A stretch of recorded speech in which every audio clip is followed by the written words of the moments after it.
Danger.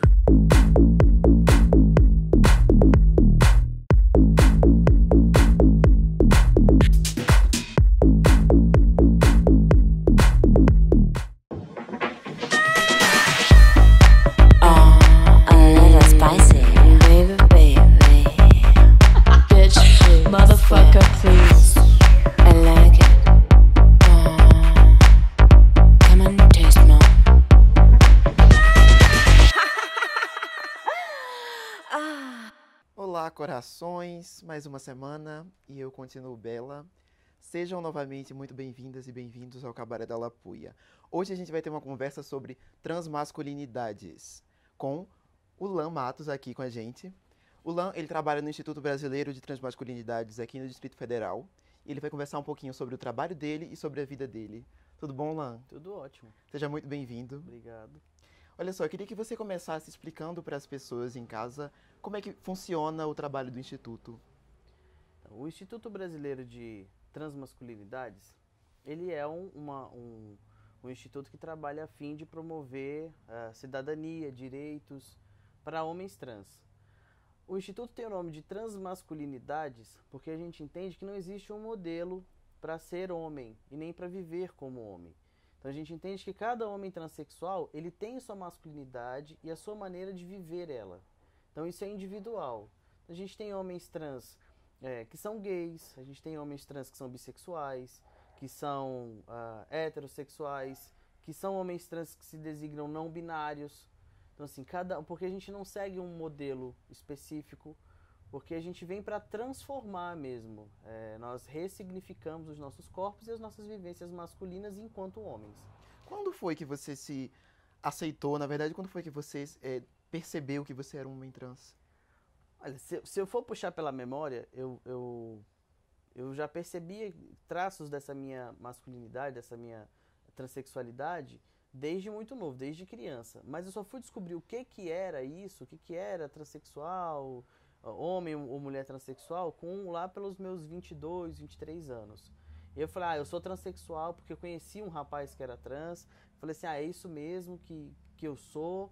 Só que por ser de uma família um tanto conservadora, cristãos, eu não tinha tanto acesso a essa. E também de periferia, não tinha lá acesso à internet, não tinha muito isso. E a gente era sempre criado ali dentro, eu não tive esse acesso a essas informações, eu fiquei guardando isso por muito tempo. Tentei fazer nessa época o início da hormonização sozinho, clandestinamente, como é feito até hoje na maioria com os homens trans, é feito clandestinamente. E aí tive problemas de saúde, parei e falei, não é isso. Aí vem aquela coisa, aí você fica com aquela coisa de igreja, porque você é criado lá, é errado, é pecado, eu vou pro inferno, não sei o quê. Então eu empurrei isso, essa minha identidade de gênero, eu fui escondendo ela ao longo de 10 anos. E só retomei e me assumi mesmo e sentei e falei, não, se eu não fizer isso eu vou viver infeliz o resto da vida. Já com meus 30 anos que eu falei, não, agora é pra valer, ou vai ou racha. Como é que tá a sua família hoje? Eles já te aceitam? Não, eu não tenho um relacionamento hoje mais com a minha família, já tem bastante tempo que eu não mantenho muito contato, porque toda vez que eu tentava um contato, que eu tentava uma aproximação, vamos sentar para conversar, eu me machucava, eu me feria, não fisicamente, mas sofria um desrespeito, porque existe um preconceito que ele é escrachado, ele é falado, ele é mostrado logo na sua cara, e tem aquele que é acobertado por um suposto carinho. Mas não é assim, mas eu te vi, mas a gente vai aprender a te respeitar, e aí nesse a gente vai aprender, nunca aprende, nunca acontece. Então eu decidi por mim mesmo que eu me afastaria, não ia ter contato para ter uma vida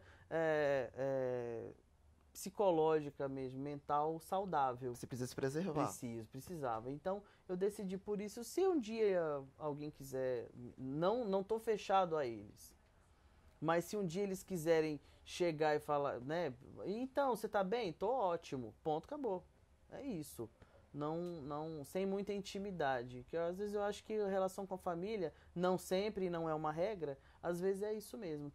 Tem hora que você tem que estar junto, tem hora que não. Quando eles impedem a sua evolução, o seu crescimento, É hora de dar Você precisa do seu espaço. Quando Exato. começa a invadir demais, aí tem hora que tem que fechar a portinha ali e falar, não, aqui é meu. Identidade é coisa muito séria, na verdade. Muito. É pessoal, né? Sim. Olha só, nós fomos na Universidade de Brasília conversar com 2 especialistas em gênero sobre isso. A gente falou muito sobre transexualidade, sobre transgênero, sobre travestismo. Então agora você acompanha a nossa entrevista com eles. Olha só, eu queria que vocês conversassem com a gente um pouco sobre como é que se dá essa diferença entre travestis, drags, transexuais e outros tipos de transgênero. Existem várias formas de pensar sobre isso, né? Existem pessoas travestis, pessoas transexuais que defendem a separação dessas categorias e existem também pessoas que entendem que se trata de um mesmo fenômeno, né, subjetivo e social. Então, em outros países, não necessariamente existe essa diferença, travestis e transexuais, né? Então, existem situações em que uma mesma palavra é usada para se referir a esse conjunto de pessoas, tá? No Brasil, faz muito sentido a gente falar de modo distinto, né, de travestis e transexuais, por uma questão de autonomia mesmo, né, dos grupos sociais, na autodeterminação da representação que fazem de si próprios, né? As pessoas que dizem que existe uma diferença entre travestis e transexuais, elas fazem algumas cisões, de certa forma, morais, né, em torno dessas diferenças, como, por exemplo, travesti é da rua e transexual é menina de família, né? Ou classe, né? A travesti não quer fazer a cirurgia de transgenitalização e a transexual quer fazer a cirurgia de mudança de sexo. E, na verdade, a vida é muito mais complexa. Eu acho que essas identidades e essas diferenças, elas são negociadas com todo o resto das coisas que existem nas comunidades, né?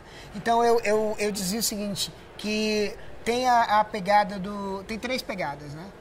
A primeira pegada é a pegada do baculejo, né? Que é a pegada do médico, a pegada do psicólogo, do psiquiatra, do juiz, que vai lá e faz o baculejo para dizer assim, não, você não é uma verdadeira transexual.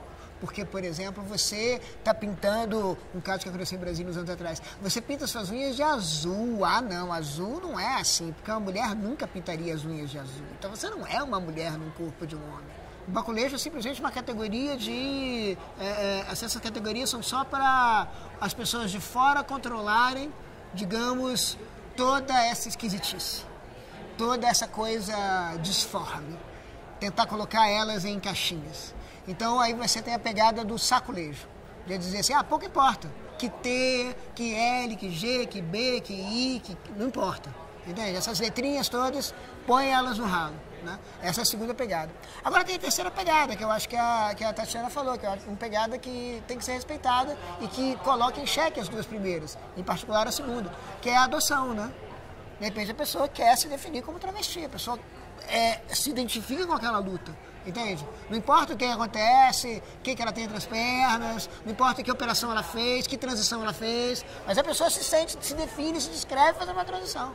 Olha só, gente, eu tava aqui dando a minha volta pela UNB hoje de manhã, encontrei essa mocinha discreta que veio conversar com a gente, topou, discretíssima, e veio mostrar um pouco da drag dela pra gente. Divina, seja muitíssimo bem-vinda ao Cabaré. Muito obrigado, é um prazer estar aqui. Primeiramente, eu acho que o tipo de drag que eu faço, ele é um tipo que ele ficou meio perdido, assim.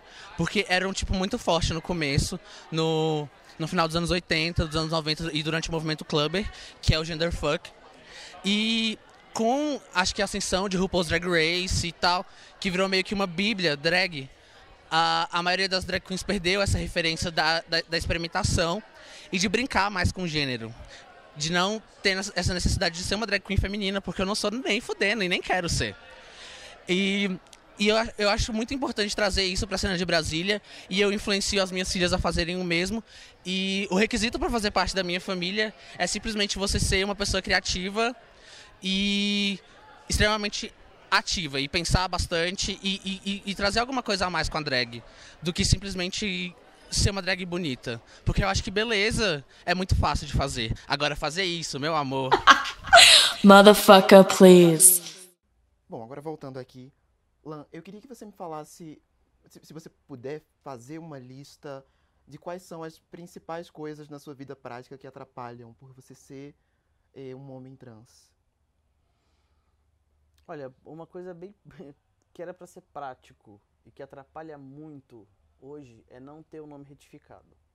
Ele atrapalha porque hoje eu já tenho, já tem 2 anos de hormonoterapia, eu já tenho o que a gente chama de passabilidade. Então, eu andando na rua, eu dirigindo, eu no mercado, eu sou um homem, um rapaz normal. Percebido como tal. E me tratam, o senhor precisa, o senhor não precisa. É normal, eu não preciso chegar e falar, eu sou um homem trans. Eu me apresento, sou o Lan, acabou, ponto. O prático que atrapalha é se alguém me pede meu documento. Isso atrapalha muito, porque o meu documento ainda não é retificado. Às vezes dizem que eu estou apresentando um documento que não é meu, ou que é um documento da minha irmã, ou fica na dúvida. Aí, às vezes, antes de eu entregar o documento, me apresento, boa tarde. Então, meu nome é... Às vezes eu falo Augusto, porque é mais fácil das pessoas entenderem. Eu sou Augusto, eu vim ver fulano de tal em algum órgão, algum lugar. O seu documento, por favor. Aí, quando eu tiro o documento, e aí a pessoa está me tratando masculino, quando eu mostro a minha identificação, a pessoa fala, a senhora pode seguir pelo 3º elevador à esquerda. Você discute com as pessoas sobre isso na hora? Não, eu não tenho essa posição de ser agressivo. Eu calmamente e dolorosamente, eu falo assim, senhora não, senhor. Porque eu acredito que você não está vendo uma mulher na sua frente. E aí a pessoa fica sem graça, aí eu dou um pequeno sermãozinho. Pessoas transexuais existem nos lugares que você menos espera.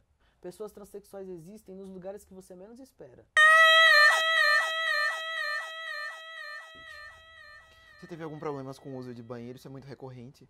Com o uso de banheiros ou com revista de seguranças? Hoje, o acesso ao banheiro eu já não tenho problema, mas eu tive no começo. Porque se eu entrava num banheiro feminino, há 2 anos atrás, as mulheres já ficavam meio assim, já chamavam segurança.